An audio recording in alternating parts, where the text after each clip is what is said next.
Alright, so I'll be talking about Dwight and Pam today, but I will start with Dwight, just talk about a little bit about him, how he interacts in the group setting, and the roles, values, behaviors that he has.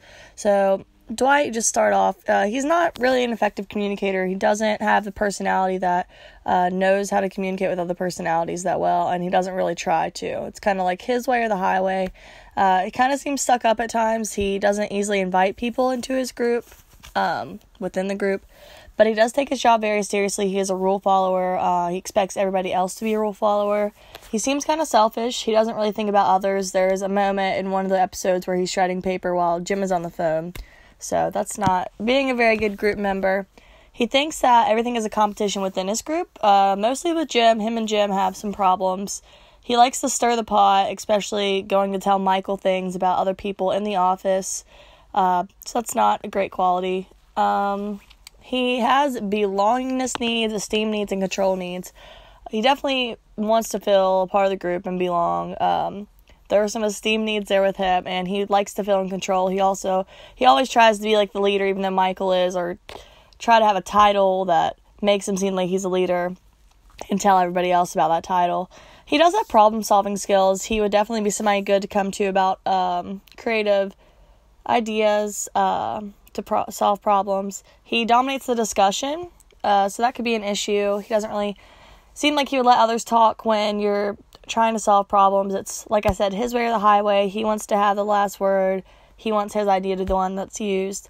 And he's me versus we. It's talked about in the book. He doesn't really think about the we aspect. He thinks more about the we aspect.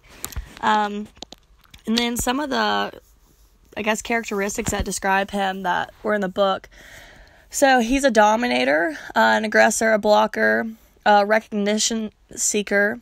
His physical appearance kind of comes off as uptight, whereas Pam's comes off as inviting, but I will talk about that later. And he makes the group climate a defensive climate, not really an inviting climate. So that's a little bit of an issue. He was not really considered a leader, and neither was Pam, so I didn't define a leadership style, but he had like a competition, conflict management style where he would make everything a competition rather than trying to compromise or help people out. He, like I said, he doesn't have a leader role. He's a little overconfident. He's disruptive. Said he wants to be the leader. He's not a great team player, and he doesn't really listen to anyone. So Pam, on the other hand, I think Pam and Dwight kind of have the thing in common where they do kind of want somewhat of the best interest of the group. I mean, Dwight works hard to do things. He just doesn't do it in an effective way. Pam, on the other hand, has a more effective way of being a leader in the team, kind of like Michael. She looks out for the best interest of the team. She is a receptionist, so she's kind of organizing things for the team, making sure everybody's on the same page. She does take her job seriously, and I think that's something her and Dwight have in common. She's dedicated. She's a good communicator. Considering who she works with, she knows how to work with everybody, and she's honest and stands up for herself in those situations. There's a situation where, like, Michael told her to throw away this thing and was trying to be funny, and then they went back into a meeting, and she was honest about what happened to the corporate lady, and so that was good. She is detail-oriented. She's a good listener, so she does listen to people before she responds and then decides what to say based on that. She knows when to comment and when not to, and I feel like it's a good quality to have, because unlike where Dwight just kind of has no filter, says whatever he wants, is disruptive, she knows how to, listen, comment when she needs to. She seems patient, so that's good. I put compromising conflict management style, because it seems like instead of competition and all the other ones, she tried to compromise and figure out what the best route would be for the team when solving conflict. She works well with the leader, communicates well with the leader, who is Michael. She communicates her emotions well and how she feels, and that's a very big thing to have in a group, because you don't want groupthink. You want to tell people how you feel. I feel like she does that well. She takes direction well, so initiative and direction, she has that. And she's supportive of teammates' goals, and she compromises well. And then some things with Pam, some other roles. She has recorder, information giver, orienter, evaluator, like I said, compromiser, and she does try to make it a supportive climate more so than Dwight, who made it a defensive climate. She is somebody who would be open to ideas. She's a good listener. All those things make up Pam as a character and a team member in this group. Okay, so now to cover the 3 questions that were asked within this section.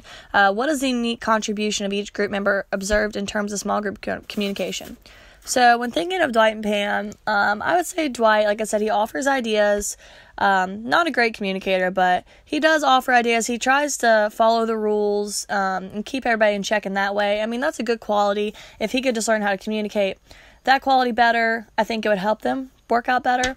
And then Pam's contribution, she organizes, she communicates everything to the office because she is the receptionist. She's honest with how she feels. She's good at compromising. People trust her. So she's just a good team member to have because she's kind of like that mediator almost within the group that helps everyone flow together and work together well. So how do you evaluate each group member's contribution? I would say Pam contributes well because she is the one who's like keeping everything organized in the office. She's the one trying to communicate to the leader, help him out.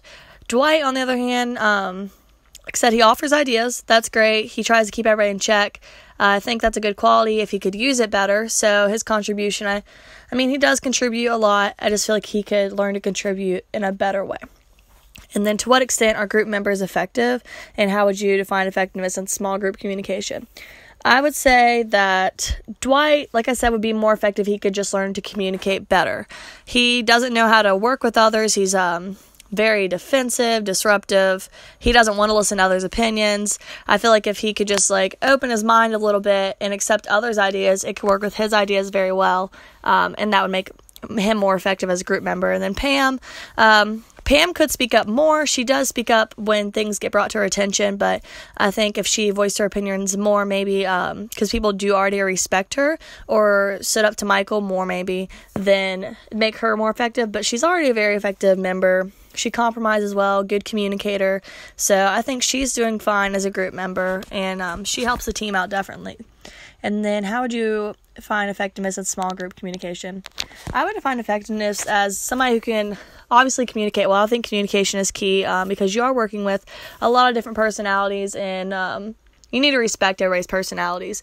But you guys need to be able to work together, respect opinions, and I just feel like a big part of effectiveness in small group communication is just being able to respect people's opinions and communicate your own opinions and try to avoid groupthink. And that is what I think.